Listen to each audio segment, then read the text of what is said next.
አድማጭ ተመልካቾቻችን የካቲት 17 2018 ዓ.ም አጫጭር መረጃዎችን ይዤ መጥቻለሁ። አጫጭር መረጃና ዘገባዎችን እየተከታተላችሁ አብራችሁ እንድትቆዩ ነው በአክብሮት የምጋብዛችሁ።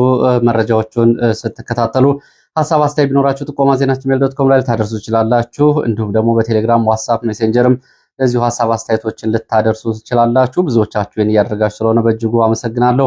በተለያዩ አካባቢዎች እንደዚሁ ቅሬታና ጥቆማዎችን አድርሳችኋል። ቅሬታ የምታቀርቡባቸው ተቋማትና እንዲሁም ደግሞ ጥቆማ የምታደርሱባቸው ተቋማቶች የአድራሻ በተለይ የስልክ አድራሻ አብሮ ቢገለጽ መልካም ነው የሚሆነው። ከዚሁ ጋር በተያያዘም የማህበራዊ ሚዲያ ገጾቻቸውም ለጥያቄዎቻችሁ ምላሽ ለመስጠት ያመች ዘንድ እነዚህንም አብራችሁ እንድትልኩ በድጋሚ መጠየቅ ፈልጋለሁ። በዚህ ሰዓት እንግዲህ ከያዝኳቸው መረጃዎች መካከል የኢትዮጵያን ድንበር ጥሰው የገቡ ታጣቂዎች አሉ። ከፍተኛ የሆነ የጦር መሳሪያም እንደዚሁ በዚህ ቀጠና መግባቱን የሚገልጽ መረጃ አለ። በኢትዮጵያን የአየር ክልል አቋርጠው ሌሊት የሚገቡ አውሮፕላኖች መኖራቸውንም የሚገልጽ መረጃ ወጥቷል። በአዲስ አበባ ይደረጋል የተባለ ዘመቻ አለ። እንደዚሁም ደግሞ የተቃውሞ ሰልፎች ተጠርተዋል በተለያዩ አካባቢዎች አዲስ አበባን ጨምሮ። ከዚህ ጋር ያሉ መረጃዎችን እንደዚሁም ደግሞ ህወሓትም የትላንቱን የምርጫ ቦርድ ውሳኔን ተከትሎ እያደረጋቸው ያሉ አዳዲስ እንቅስቃሴዎችን የተመለከቱ አዳዲስ መረጃዎችን ይዣለሁ። እናንተ የሚጠበቅባችሁ እነዚህን አጭር ደቂቃዎች አብራችሁ መቆየት ነው። ሀሳብ አስተያየት ካላችሁ በቴሌግራም፣ ዋትስአፕ፣ ሜሴንጀር መልእክቶችን ልታደርሱ ትችላላችሁ። ዲስክሪፕሽን ላይ የተገለጸው ኢሜል አድራሻ አለ። ሰብስክራይብ ያላደረጋችሁ ከሆነ ሰብስክራይብ ብታደርጉ አዳዲስ መረጃዎች ሲለቀቁ መረጃዎቹ ወደ እናንተ ቶሎ የሚደርሷችሁ ይሆናል። ለዚህ ደግሞ የደወል ምልክቱን ብትጫኑና መረጃዎቹ በፍጥነት እንዲደርሷችሁ ያደርጋል። ከዛ ባሻገር ቤተሰብ ሆናችሁ እንደዚሁ ቻናሉን ለመደገፍ የሚፈልጉም እንደዚሁ የሜምበርሺፕ አገልግሎት እንደዚሁ ከፍታችሁ እሱን መቀላቀል ትችላላችሁ። እንግዲህ ለአንድ ዓመት ከ9 ወር ለሚሆን ጊዜ የሜምበርሺፕ ወይም ደግሞ አባልነት እየደገፋችሁ ላላችሁ በእጅጉ ነው የማመሰግነው። በጣም ነው የማመሰግነው። በነገራችን ላይ ከዚህ ባሻገር እንግዲህ በአማራ ክልል በተለያዩ አካባቢዎች እንደዚሁ አውደ ውጊያዎች መደረጋቸውንም የሚገልጹ መረጃዎች አሉ። እነዚህንና ሌሎች መረጃዎችን በዚህ ሰዓት ወደ እናንተ የማደርስ ይሆናል። በተለይ ትላንትና ምርጫ ቦርድ የሰጠውን ውሳኔ ተከትሎ የተለያዩ አስተያየቶችና የተለያዩ ተቃውሞዎችና ድጋፎች እየወጡ ነው የሚገኘው። ጉዳዩ መነጋገሪያ ሆኗል። ይህንን በተመለከተ እንግዲህ እስካሁን ድረስ የምርጫ ቦርድን ውሳኔ በመደገፍ የወልቃይት ጠገዴ የአማራ ማንነት አስመላሽ ኮሚቴ መግለጫ አውጥቷል። የአብን መግለጫ አውጥቷል። አዲሃን መግለጫ አውጥቷል። ይህ በመደገፍ ካወጡ ማህበራትና የፖለቲካ ፓርቲዎች መካከል ይገኙበታል። በወልቃይት ጠገዴ ጠለምት የአማራ ምሁራን ማህበርም እንደዚሁ በእንግሊዝኛና በአማርኛ የድጋፍ መግለጫ አውጥቷል። በትግራይ በኩል እንግዲህ ወደ 9 የሚደርሱ ማህበራት የፖለቲካ ድርጅቶች ህወሓትን ጨምሮና የጌታቸው ረዳን ስምረትን ጨምሮ እንደዚሁ የተቃውሞ መግለጫዎችን አውጥተዋል። ይሄ ጉዳይ እንግዲህ አሁን በዚህ ሁኔታ ነው ያለው። በዛሬው በጠዋቱ መረጃ ጊዜያችን የወልቃይት ጠገዴ አማራ ማንነት አስመላሽ ኮሚቴ ያወጣውን መግለጫ እንደዚሁ በንባብ ባጭሩ አድርሼላችሁ ነበር። ከሰዓት በኋላም እንደዚሁ መግለጫዎቻቸውን ካደረሱ መካከል የራያ ወሎ አማራ ማንነት አስመላሽ ኮሚቴም እንደዚሁ መግለጫዎችን አውጥተዋል። ይህንን በመቃወም ህወሓት አዲስ እንቅስቃሴ እያደረገ መሆኑን የሚገልጹ መረጃዎችም እየወጡ ነው። እነዚህን መረጃዎች መግለጫውን በማስቀደም ወደ እናንተ አደርሳለሁ። የዚህ መረጃ ጊዜ መግቢያዎቻችን እነዚህ ናቸው የሚሆኑት። እንግዲህ የራያ ወሎ አማራ ማንነት ወሰን አስመላሽ ኮሚቴ በቁጥር ወሎ ራያ አማራ 033/2018 በቀን 17 ዛሬ 2018 የካቲት ባወጣው መግለጫ የፌዴሬሽን ምክር ቤት ውሳኔና የምርጫ ቦርድን ውሳኔ በተመለከተ የሚከተለውን ብሏል። የፌዴሬሽን ምክር ቤት በቁጥር ፌዴሬሽን ምክር ቤት በቁጥር 13138 በቀን 25/05/2018 ለኢትዮጵያ ብሔራዊ ምርጫ ቦርድ በተጻፈ ደብዳቤ ክርክር የተነሳባቸው የሁመራ፣ የአድረመጥ፣ የኮረም፣ የወፍላ፣ የጠለምትና የራያ አላማጣ ምርጫ ክልሎች ከትግራይ ክልል ውጭ ሆነው ለብቻቸው በቀጥታ ለህዝብ ተወካዮች ምክር ቤት ምርጫ እንዲያደርጉ ያስተላለፈውን ውሳኔ ተከትሎ የካቲት 16 በትላንትናው ዕለት 2018 ዓ.ም የኢትዮጵያ ብሔራዊ ምርጫ ቦርድ ያስተላለፈውን ውሳኔ የህዝባችን የዘመናት ጥያቄ ለመፍታት መንግስት የጀመረውን ጥረት እንደ አንድ እርምጃ ወደፊት የሚያራምድ በጎ ውሳኔ እንደሆነ በጽኑ እናምናለን ብሏል። ይሄ አቋም የራያ ወሎ አማራ ማንነት አስመላሽ ኮሚቴ መግለጫ ነው። በመግለጫው ላይ እንግዲህ ውሳኔው በኢፌድሪ ህገ መንግስት አንቀጽ 38 ንዑስ አንቀጽ 1 ፊደል ተራ ሀ ለሐመርኋ በሰፈረው የህግ ድንጋጌ ለማንኛውም ኢትዮጵያዊ ዜጋ የተሰጠውን ህገ መንግስታዊ መብት የሚያጎናጽፍ ከመሆኑም ባሻገር በ2013 ዓ.ም በተካሄደው 6ኛው ጠቅላላ ሀገራዊ ምርጫ የአካባቢው ነዋሪዎች ባለመሳተፋቸውና ወኪሎቻቸውን መምረጥ ባለመቻላቸው ምክንያት አተውት የነበረውን ዲሞክራሲያዊ መብት መልሶ የሚያጎናጽፍ እና ያለፈውን ስብራት የሚጠግን ታሪካዊ ውሳኔ እንደሆነም በእጅጉ እናምናለን ብሏል የራያ ወሎ አማራ ማንነት አስመላሽ ኮሚቴ። ይህ ውሳኔ በኢፌዴሪ ህገ መንግስት አንቀጽ 46 ንዑስ አንቀጽ 2 እና በፌዴሬሽን ምክር ቤት የክልሎችን አወቃቀር አስመልክቶ በወጣው አዋጅ ቁጥር 7 1984 ዓ.ም የኢትዮጵያ ክልሎች አወቃቀር በአሰፋፈር ሁኔታ፣ በቋንቋ፣ በማንነትና በህዝቦች ፍቃድ ላይ የተመሰረተ ይሆናል በሚል የሰፈረው የህግ ድንጋጌ በሚጻረር መልኩ በኃይል ወደ ትግራይ ክልል እንዲካለሉ ለተደረጉ የትግራይ ክልል አጎራባቹ የራያ፣ የዛታ፣ የወፍላ፣ የኮረም ህዝቦች ላለፉት 30 ዓመታት ይደርሱባቸው ከነበሩትና አሁንም ተጠናክረው እየቀጠሉ ካሉት መዋቅራዊና ስልታዊ ጥቃቶች ለመላቀቅ የሚያስችላቸው ምቹ መደላደል የሚፈጥርና የቦርዱን ተቋማዊ ጥንካሬና ገለልተኝነት ፍንትው አድርጎ ያሳያል ብለዋል። እንግዲህ ምርጫ ቦርድን ነው ገለልተኛና ጥንካሬ ያለው ተቋም ያሉት። ያው እንግዲህ ይህ ጉዳይ ያው እነሱ አገላለጽ ሆኖ ባለበት ይቆይ። ተቋማቶቹ እንግዲህ ምን እንደሆኑ ይታወቃል። ለማንኛውም እነሱ ይህን ብለዋል።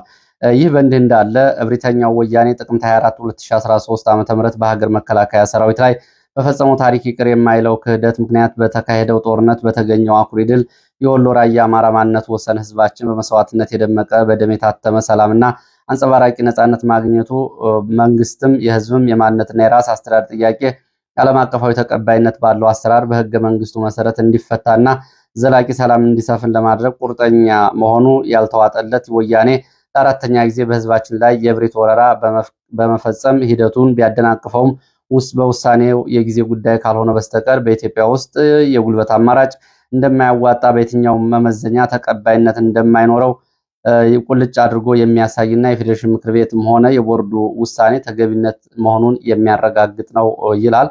እንግዲህ በእርግጥ እነዚህን አካባቢዎች ለቋቸው የወጣው ብልጽግና ነው። የአማራ ብልጽግና በጀት እየመደበ አሁንም ለ2 ዓመታት ለሰራተኞች ደሞዝ ይከፍላል። አካባቢዎቹ ግን በህወሓት ቁጥጥር ሆነዋል።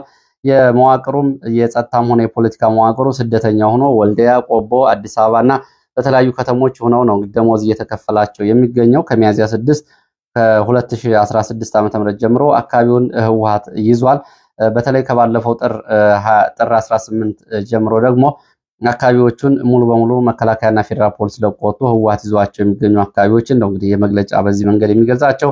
በመጨረሻም የፌዴሬሽን ምክር ቤት ውሳኔ ማዕከል በማድረግ ቦርዱ ይፋ ያደረገው ውሳኔ የጉልበት አማራጭ ጨርሶ የሚዘጋና የዜጎችን ህገ መንግስታዊ መብት የሚያስከብር በጎ እርምጃ በመሆኑ የራያ፣ የዛታ፣ የወፍላ፣ የኮረም ህዝቦች ማንነታችን አማራ ነው በማለታቸው ምክንያት ለዘመናት ይደርስባቸው የነበረውና አሁንም ድረስ መቋጫ ያላገኘውን መዋቅራዊና ስልታዊ ደባ የሚገታበት ምቹ ሁኔታ ለመፍጠር በእነዚህ አካባቢዎች የሚደረገው ምርጫ ለህዝብ ተወካዮች ምክር ቤት ብቻ ሳይሆን ለአማራ ክልል ምክር ቤት ጭምር እንዲሆን ከወዲሁ እንጠይቃለን ብለዋል። እንግዲህ መሰረታዊ ጥያቄ ያለው በአማራ ክልል ምክር ቤት እነዚህ አካባቢዎች ውክልና አላቸው ወይ የሚለው ጉዳይ ነው።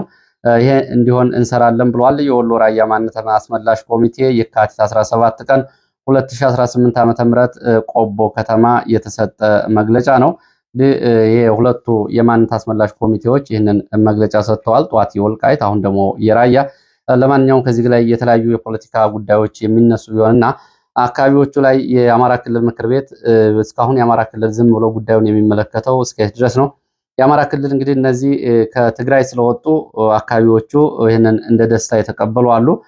በእርግጥ ከትግራይ ለመገንጠል ህወሓት አካባቢውን ይዞ ለመገንጠል ከሚያደርገው እንቅስቃሴ አንጻር ሌላ ፖለቲካዊ ሁነት የፈጠረ ቢሆንም ይሄ በአዎንታ የሚታይ ቢሆንም ግን የአማራ ክልል ግን በጀት የመደበባቸው አካባቢዎች አሁንም ሰራተኛ ቀጥሮ የሚያስተዳድራቸው አካባቢዎች ላይ በአማራ ክልል ምክር ቤት ደግሞ ከአማራ ክልል ምክር ቤት የሚወከሉ ለተወካዮች ምክር ቤት የሚገቡ አለመሆናቸውን ይህን በተመለከተ ምንም አለማለቱ ያው እንግዲህ ጉዳዩን ከማንነት ኮሚቴ ጋር እንኳ በተነጻጻሪ ትኩረት አለመስጠቱን የሚያሳይ ነው።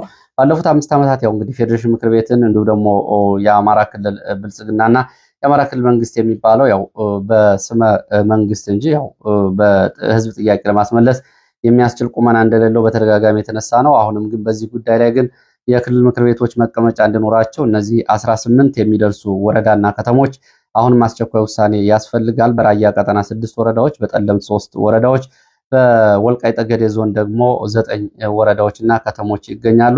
እነዚህ አሁን ለተወካዮች ምክር ቤት አዲስ አበባ ተወካይ ላኩ ማለት የአካባቢ ምክር ቤትና የአካባቢ አስተዳደር ያዋቅራሉ ማለት አይደለም። የአካባቢ አስተዳደርና የአካባቢ ምክር ቤት ለማዋቀር አመቺ ጊዜ ይጠበቃል ነው የተባለው። ይሄ ማለት እንግዲህ ጉዳዩ በፖለቲካ ይደር ቆይቷል። ይህን ጉዳይ በዚህ ሁኔታ በአማራ ክልል ምክር ቤት ስር ማስገባት ካልተቻለ የማንነት ጥያቄዎቹ አሁንም አየር ላይ እንደቆዩና በተለይ የፕሪቶሪያ ስምምነት እየተባለ የሚጠራው እንደ ፖለቲካ ቤንችማርክ ደግሞ እንደ ፖለቲካ መነሻ ተደርጎ በተለያዩ ወገኖች የሚጠራውና ይሄ እየተጠቀሰ ያለው ጉዳይ ሊያበቃ የሚገባበትን ጊዜ እንግዲህ መግፋት ያስፈልጋል። 1984 ዓ.ም በኃይል የተካለሉ አካባቢዎች ላይ 2015 ዓ.ም የተደረገ የሰላም ስምምነት ወይም ደግሞ ከ4 ዓመት በኋላ የጸደቀ ህገ መንግስት ይያቸው ማለት የግፍ ነው። በተደጋጋሚ በዚህ ጉዳይ ላይ ብዙ ፕሮግራሞች ተሰርተዋል። ለማንኛውም የአማራ ክልል የሚባለው እንግዲህ ምን እየሰራ ነው የሚለው አብሮ ጥያቄው የሚቀርብ ነው የሚሆነው። የአካባቢ ማንነቶች ይህንን አቅርበዋል። ይህንን በተመለከተ እንግዲህ ህወሓት የተቃውሞ ሰልፍ ጥሪ እያዘጋጀ መሆኑን ከትግራይ አካባቢ የወጡ መረጃዎች ያሳያሉ። የምርጫ ቦርድን ውሳኔ የሚቃወም ሰልፍ ጥሪ ህወሓት አስተላልፏል። በትግራይ እና ህወሓት በኃይል በተቆጣጠራቸው የራያ አለማጣ፣ የራያ ባላ እንዲሁም ደግሞ የኮረም የዛታና የወፍላ ወረዳዎች ሰልፎችን ለማድረግ እንቅስቃሴ እያደረገ ነው። በተለይ ራያ አለማጣ ላይ ይደረጋል ለተባለው ሰልፍ ከትግራይ አካባቢ እንደዚሁ እና ከመሆኒ ሰዎች እየመጡ ሲሆን የህወሓት ደጋፊዎች በሰልፉ ላይ ለመገኘት በከተማውና በአካባቢ የሚገኙ የህወሓት ታጣቂዎችም እንደዚሁ በሰልፉ ላይ እንደዚሁ እንዲገኙ ትዕዛዝ ተሰጥቷል። የምርጫ ቦርድን ውሳኔ በመቃወም ነው። በትግራይ የተለያዩ አካባቢዎችም እንደዚሁ ሰልፍ ይደረጋል የሚል መረጃ ነው ያለው። ይህ በእንዲህ እንዳለ በአዲስ አበባም እንደዚሁ ሰልፍ ሊደረግ ነው የሚል መረጃ ወጥቷል። በአዲስ አበባ ይደረጋል የተባለው ሰልፍ ደግሞ የትግራይ ተወላጆች ያደርጉታል የተባለው ሰልፍ ነው። ይህም እንግዲህ ህወሓት በትግራይ ጦርነት እንዲጀመር እንቅስቃሴ እያደረገ ነው። ይህንን ጦርነት አንፈልግም፣ ሰላም እንፈልጋለን በሚል ሰልፍ ይደረጋል የሚል መረጃ ነው የወጣው። ይህ መረጃ እንግዲህ እንደ መረጃ ምንጮቹ ይህ ሰልፍ አስተባባሪዎቹ ከትግራይ በህወሓት ተባረው በተፈናቃይ ሆነው አዲስ አበባ የሚገኙ የህወሓት የቀድሞ ባለስልጣናት የሚያስተባብሩት ነው። ከነዚህ መካከል እንደነ ጀነራል ጻድቃን የመሳሰሉ ስማቸው ይጠራል። በለውጥ እንቅስቃሴ በሚል በአዲስ አበባ የሚገኙ የትግራይ ተወላጆች የህወሓትን እንቅስቃሴ እንደወግዙ እነ ጀነራል ጻድቃን ይህንን እንቅስቃሴ እያደረጉ እንደሆነ ነው መረጃዎች የጠቆሙት። ቀደም ብሎ ከ3 ቀናት በፊት በብሔራዊ ቴሌቪዥን ጣቢያዎች ጭምር ሽፋን የተሰጠው ስብሰባ የትግራይ ተወላጆች አድርገዋል። የስብሰባ መድረኮቹን እንግዲህ ጌታቸው ረዳ፣ ጀነራል ጻድቃንና የቀድሞ የህወሓት ከፍተኛ ባለስልጣናት መርተዋቸዋል። በእነ ደብረጽዮንም ቡድን በማውገዝ ነው እንግዲህ ስብሰባዎቹ የተደረገው የነበረው። ከትላንት በኋላ ግን ያው በወልቃይት ጉዳይ ግን ተመሳሳይ አቋም ላይ ነው አሁን እነ ጻድቃንም እነ ጌታቸውም እነ ደብረጽዮንም የሚገኙት። ወትሮም በእንዲህ አይነት ጥያቄዎች ያው እንግዲህ አይለያዩም በውስጣዊ የስልጣን ሽኩቻ እንጂ። ለማንኛውም በአዲስ አበባ ሰልፍ ይደረጋል ተብሏል። ሰልፉ እየተዘጋጀ እንደሆነ የወጡ መረጃዎች ያሳያሉ። የአዲስ አበባ ጉዳይ ከተነሳ እንደዚሁ አዲስ አበባ የወጣ ሌላ መረጃ ላድርስ። በአዲስ አበባ ውስጥ የቤት ለቤት ፍተሻ ሊደረግ እንደሆነና ለዚህም ኦፕሬሽን ዝግጅት እየተደረገ መሆኑን የፖሊስ የመረጃ ምንጮች ይህንን ገልጸዋል። ውስጥ አዋቂ የመረጃ ምንጮች እንደገለጹት በተመረጡ ቦታዎችና በተመረጡ መኖሪያ ቤቶች ላይ እና የንግድ ድርጅቶች ላይ ድንገተኛና የተጠና ፍተሻ ይደረጋል። በዚህ በኩል የጸጥታ ግብረ ኃይል የሚባለው ዝግጅት እያደረገ እንደሆነ የፖሊስ አባላት መረጃውን አድርሰዋል። ወደ አዲስ አበባ የጦር መሳሪያ ገብቷል፣ በግለሰቦች ቤት ተከማችተዋል፣ የቡድን መሳሪያዎች ሳይቀር በግለሰቦች እጅ ይገኛሉ በሚል ምክንያት ነው ይሄ ፍተሻ ይደረጋል የተባለው። ፍተሻው በዋናነት እንግዲህ የፋኖ ደጋፊ የተባሉ የአማራ ባለሀብቶችን፣ ግለሰቦችን እንዲሁም ደግሞ በህወሓትና ከኤርትራ ጋር ግንኙነት አላቸው በተባሉ ግለሰቦችና ድርጅቶች ላይ የሚደረግ እንደሆነ የገለጹት የመረጃ ምንጮች ከዚህ በፊት በተመሳሳይ ሁኔታ ባለሀብቶች ላይ በዚህ መንገድ ከፍተኛ እንግልት ተፈጽሟል። ከዚህ አንጻር የፖሊስ መረጃ ምንጮች ጥንቃቄ እንዲደረግ ሚዲያዎችን ይወቁት ሲሉ ነው ያደረሱት። 50 ሚሊዮን ብር ገደማ ጭምር ባለሀብቶችን ከዚህ ጋር በተያያዘ በማስፈራራት ጫና በማድረግ የጸጥታ ሰዎች ገንዘብ እየወሰዱባቸዋል፣ ተቀብለዋቸዋል፣ ከሀገር እንዲሰደዱና እንዲሁም ደግሞ ከፍተኛ ጫና ውስጥ እንዲገቡ አድርገዋል። አሁንም ይሄ ነው እንግዲህ የሚፈጸመው ነው ያሉት። ከወዲሁ ጥንቃቄ ያስፈልጋል ያሉት የፖሊስ የመረጃ ምንጭ በጸጥታ ግብረ ኃይሉ ማንነትን መሰረት ያደረገ ስምሪት ነው ያለው። እንግዲህ ለዚህ ስርዓት እኛንን ከኛ በላይ የሚሉ የጸጥታ ግብረ ኃይል አስተባባሪዎች የኛውን ማንነት ተኮር የሆነ የጸጥታ ግብረ ኃይል አደረጃጀት ነው እየተከተሉ ያሉት ብለው በተለይ በአማራ የፖሊስ አባላት ላይ እየደረሰ ያለውን ሁኔታን በተመለከተ የሚከተለውን አድርሰዋል። በአዲስ አበባ ፖሊስ እና በፌዴራል ፖሊስ የሚገኙ ወጣት የፖሊስ አባላት ከፋኖ ጋር ግንኙነት አላችሁ በሚል ከፍተኛ ክትትልና ጫና ውስጥ እንደሆኑና ክትትል እየተደረገባቸው እንደሆነ መረጃ ምንጩ አብረው ገልጸው እረፍት ወደ አማራ ክልል ቤተሰብ ለመጠየቅ ሂደው ወይም ደግሞ በሌላ የቤተሰብ ጉዳይ ወደ አማራ ክልል ደርሰው የተመለሱ የፖሊስ አባላት ካሉ ምርመራ በሚል የእጅ ስልካቸው እንዲሁም ደግሞ እንቅስቃሴያቸው አጠቃላይ ክትትል ውስጥ ነው። የእጅ ስልኮቻቸው ጭምር ተወስደው ለምርመራ በሚል ተይዘዋል። ከስራ ውጭም እንዲቆዩ የተደረጉ አሉ። ትጥቅ እንዲያወርዱ የተደረጉም አሉ። ወይም ደግሞ ያለ ትጥቅ የስራ ስምሪት እንዲሰጣቸው እየተደረገ ነው ያለው። በዚህ ምክንያት ከፍተኛ ጫና ውስጥ እየተደረገባቸው እንደሆነ የፖሊስ አባላቱ ይህንን ገልጸዋል። እንግዲህ ሁልጊዜ ወደ ሰሜን ኢትዮጵያ አካባቢ ውጥረት ሲኖር አዲስ አበባ ላይ የሚደረገው ጫና ይሄ ትልቁ ማሳያ እንደሆነ ይህንን መረጃ ያደረሱ የመረጃ ምንጮች ይህንን ገልጸዋል። ወደ ሌሎች መረጃዎች ሲሄድ በጋምቤላ ቀጠና የወጣ አዲስ መረጃን የማደርሰው ከደቡብ ሱዳን ወደ ኢትዮጵያ ድንበር በርካታ ታጣቂዎች የኢትዮጵያን ድንበር አቋርጠው መግባታቸውን መረጃ ምንጮች ገልጸዋል። ጋምቤላ እንደገና ከባድ የብሔር ግጭት ሊቀሰቀስ ይችላል ሲሉ የመረጃ ምንጮች ይህን ገልጸዋል። በተለይ ታጣቂዎቹ ወደ ኢትዮጵያ ድንበር የገቡት ከኢትዮጵያና ሱዳን በሚዋሰኑት ከፖቻላ ተብሎ በሚጠራው በኩል በሺህ የሚቆጠሩ ታጣቂዎች ድንበር ጥሰው ገብተዋል።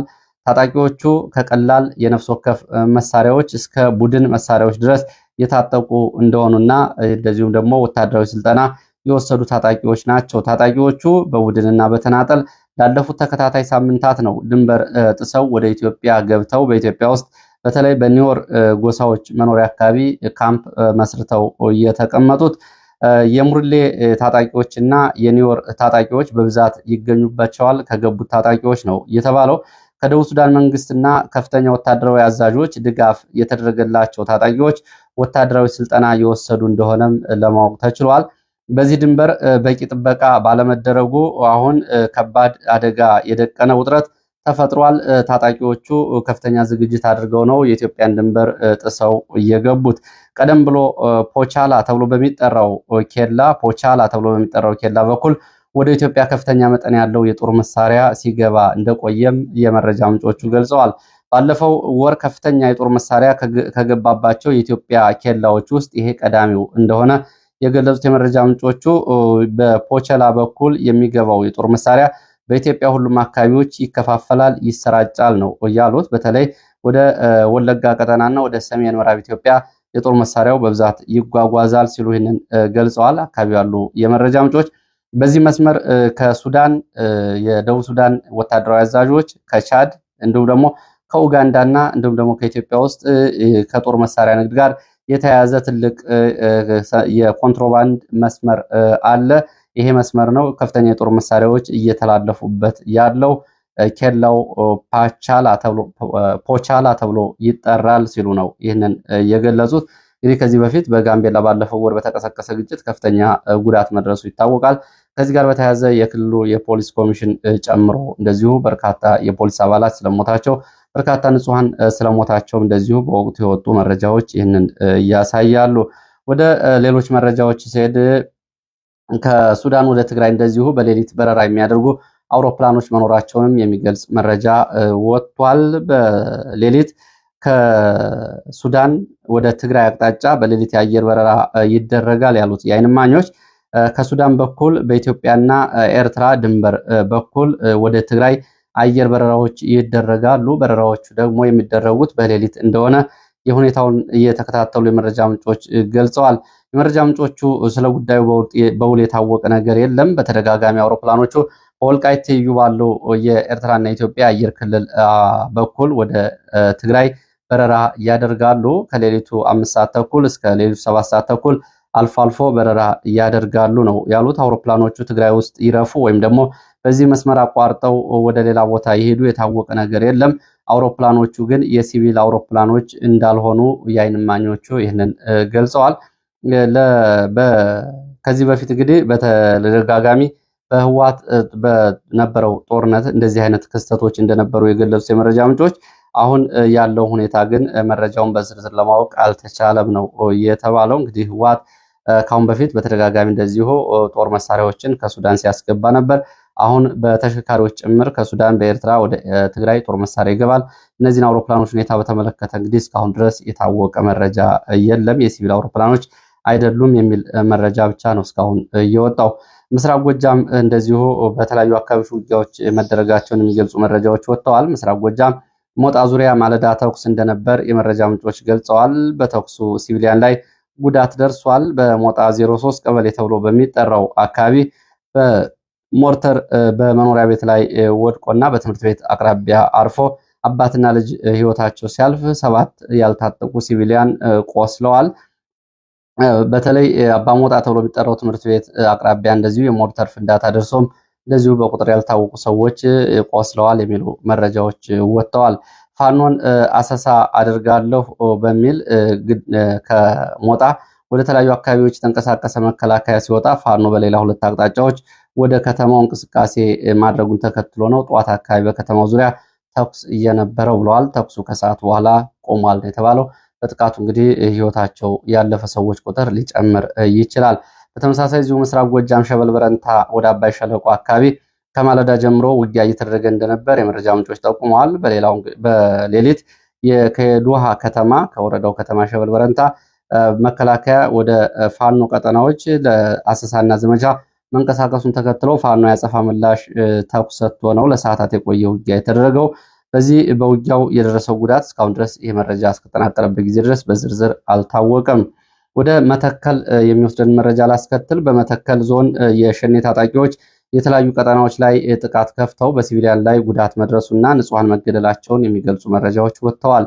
ሲቪሊያን ተገድለዋል። በተለይ በመተከል መከላከያ በዚህ ቀጠናና ከወለጋ ለቆ ወደ ሰሜን ኢትዮጵያ መንቀሳቀሱን ተከትሎ የሸኔ ታጣቂዎች መከላከያ ይቆጣጠራቸው የነበሩ ካምፖችን እንዲሁም ደግሞ የገጠር ከተሞችን መቆጣጠራቸው ነው የተገለጸው። በመተከል ዞን በሸኔ ታጣቂዎች በተለያዩ ቀጠናዎች ላይ ጥቃት ከፍተው ከ3700 በላይ ሰዎች ስለመፈናቀላቸውና 12 ሰዎች ደግሞ መገደላቸው ነው የታወቀው። ከየካቲት 13 2018 ከ3 ቀናት በፊት ጀምሮ ነው ጥቃቱን ታጣቂዎቹ በተለይ በመተከል ዞን በወንበራ ወረዳ 2 ቀበሌዎች ላይ የተከታታይ ጥቃት ያደረሱት። በእነዚህ ጥቃቶች እንግዲህ እስካሁን 12 ሰዎች ስለሞታቸው የሚገልጹት የመረጃ ምንጮች ሌሎችም በቁጥር ያልታወቁ ጉዳት ደርሶባቸዋል፣ ሰዎችም ተፈናቅለዋል። በተለይ ጎቸርና ኪታር ተብሎ በሚጠሩ ቀበሌዎች ነው ጥቃት እየተፈጸመው። ያው እንግዲህ ባለፈው በአዲስ አበባ ዙሪያና በሰሜን ሸዋ የኦሮሚያ ክልል ወደ ምዕራብ ሸዋ አካባቢዎች ከአዲስ አበባ በቅርብ ርቀት የሚገኙ መንገዶች እንዲሁም ደግሞ በዝዋይ አዲስ አበባ መስመርም የሸኔ ታጣቂዎች ጥቃት መክፈታቸው ይታወቃል። ወደ ሌላው መረጃችን ስንሄድ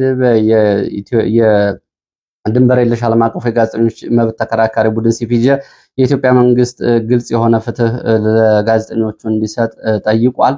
ሲፒጄ ባወጣው መግለጫና ባቀረበው ጥሪ ላይ ጋዜጠኛ ጎበዜ ሲሳይ፣ ጋዜጠኛ መስከረም አበራ፣ ጋዜጠኛ ገነት አስማማው፣ ጋዜጠኛ አባይ ዘውዱና ጋዜጠኛ ዳዊት በጋሻው ላለፉት 3 ዓመታት ያህል በስር ላይ እንደሆኑ ይህንን ጠቅሷል።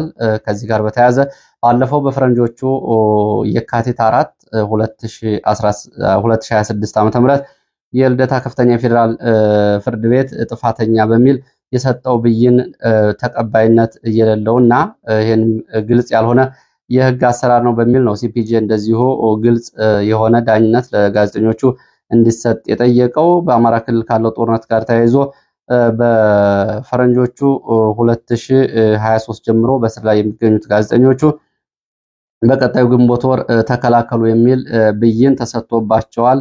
ይሄ እጅግ አሳሳቢ የሆነ ጉዳይ ነው። እንግዲህ ተከላከሉ በሚል ጥፋተኛ የተባሉበትን አንቀጽ በተመለከተ እስከ ሞት የሚያደርስ የሚያስቀጣ በሚል ጉዳዩ እንዳሳሰበው ሲፒጄ ይህንን መግለጫ አውጥቷል። ሲፒጄ ውሳኔውን አውግዟል። የተሰጠው ብይንም እንደዚሁ እንግዲህ የጋዜጠኝነትና የነጻ ሀሳብ ጉዳዮችም እንደዚሁ አደጋ ላይ የሚጥል መሆኑን ሲገልጽ ይሄ አሳሳቢ ጉዳይን በተመለከተ ለባለስልጣናት ጥያቄ ጠይቆ ምላሽ ማግኘት አለመቻሉን እንደዚሁ ገልጿል። ሲፒጄ የእስረኛ ጋዜጠኛ ቤተሰቦችን አነጋግሯል። በዚህ ላይ እንግዲህ እነሱንም ቃለ ምልልስ አካቶ ነው ሪፖርት ያወጣው። የፌዴራል ፖሊስ ግን በፌስቡክ ገጹም በስልክ ቁጥሮቻቸውም ለተጠየቁት ጥያቄ ምላሽ አለመስጠታቸውን የምስራቅ አፍሪካ የሲፒጄ ጉዳዮች እንግዲህ ይህንን መግለጫ አውጥቷል። ለዚህ ሰዓት የነበሩኝ አጫጭር መረጃዎች እነዚህ ናቸው። ስለተከታተላችሁ በእጅጉ አመሰግናለሁ። በሌላ ተመሳሳይ መርሃ ግብር እስከምንገናኝ ድረስ መልካም ጊዜ